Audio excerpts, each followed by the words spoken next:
এবার আমরা টেস্টগুলো একে একে করে দেখি। আমি টেস্ট টিউবটা একটু রিঞ্জ করে রাখলাম। এখানে রিয়েজেন্ট হচ্ছে বাফার প্লাস তার মধ্যে কিছুটা কার্বনেটের সল্ট, যে কোনো কার্বনেট দিতে পারো তোমরা। আমি প্রত্যেকটাই বাফার দিয়ে কি হয় আগে দেখাচ্ছি। এটা ক্যালসিয়ামের স্যাম্পেলের মধ্যে দিচ্ছি, অবশ্যই বাফারটা বেসিক বাফার। নেক্সট এটা দিচ্ছি আমরা বেরিয়ামের স্যাম্পেলের মধ্যে। নেক্সট স্ট্রনসিয়ামের স্যাম্পেলের মধ্যে।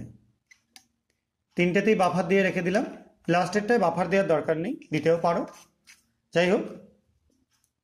এবার বাফার দেওয়ার পর আমরা ফার্দার কি করব, এগুলোর মধ্যে যোগ করে দেবো কার্বনেট, যে কোনো কার্বনেট স্যাম্পেল। আমি এখানে পটাশিয়াম কার্বনেট নিয়েছি সলিউশন করে,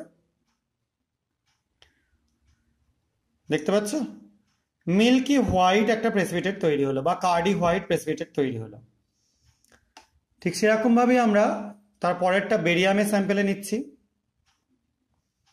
এটাও দেখো সেম কার্ডি হোয়াইট। থার্ডেরটা নিচ্ছি অর্থাৎ স্ট্রনসিয়াম নাইট্রেটের মধ্যে নিচ্ছি, দেখো এখানেও দেখো কার্ডি হোয়াইট প্রেসিপিটেট তৈরি হলো। এই তিনটেতেই তৈরি হলো কার্ডি হোয়াইট প্রেসিপিটেট।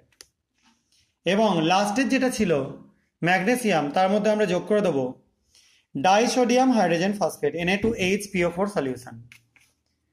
এটা যোগ করবার পর দেখো কি হয়, দেখো এটাও টার্বিড হয়ে যাচ্ছে এবং ভেতরে একটা সুন্দর কাঁচের মতো ছোট ছোট ক্রিস্টাল তৈরি হচ্ছে। এটা তোমাদের হয়তো ক্যামেরায় দেখানো সম্ভব না, কারণ আমার ফোনে ক্যামেরা কোয়ালিটি অতটা ভালো না, ঠিক আছে। এবং এই যে জিনিসটা তৈরি হলো এটা কিন্তু ম্যাগনেসিয়ামের সল্টের জন্যই হবে। ডাইসোডিয়াম হাইড্রোজেন ফসফেট অন্য কিছুর সঙ্গে রিয়াকশন করে এই জিনিস তৈরি করবে না। তো তোমরা এই যে ম্যাগনেসিয়ামের, এটাই কিন্তু কনফার্মেটিভ টেস্ট।